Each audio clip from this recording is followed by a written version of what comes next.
Geralt Laoz artistaren Favorosa Tour Gasteiztik igaroko da bihar. Bere azken lanak flamenkoa, soul latinoa, rapa eta elektronika uztartzen ditu. Heldutasun artistikoa eta emozioz beteriko unibertso pertsonala eskainiz.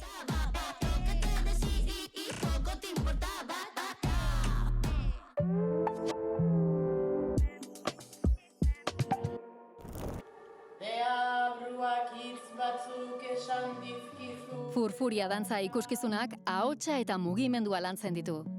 Nerea Gurrutxagaren bakarkako lan honek Amonaren iruditegia du oinarri. Gorputza memoriaz betetako artxibo biziduna dela erakusteko.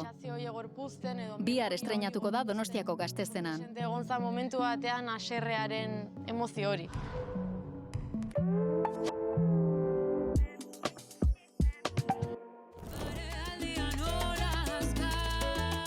Nafarroaren eguna igandean ospatuko da Baigorrin.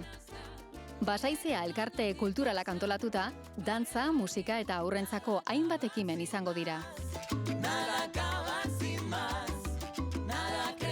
Kulturaldiaren baitan, goxuan salsa eta puntuta koma taldeen kontzertuak izango dira, egitarauari festa ukitua emanez.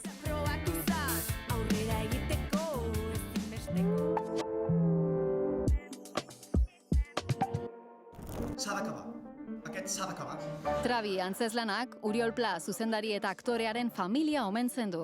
Antzerki herrikoia eta klauna lengoaia garaikideekin astuz. Belaunaldien arteko talkatik abiatuta, alabak tradizioa zalantzan jartzen du, eta semea etxera itzultzen da bere bidea berrasmatzera.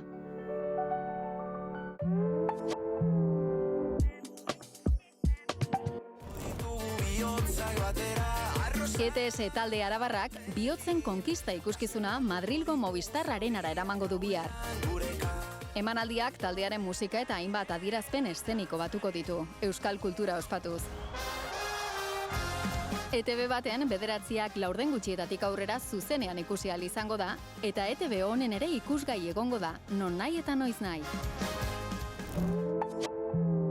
Kulturplanik onenak EITB-ren eskutik.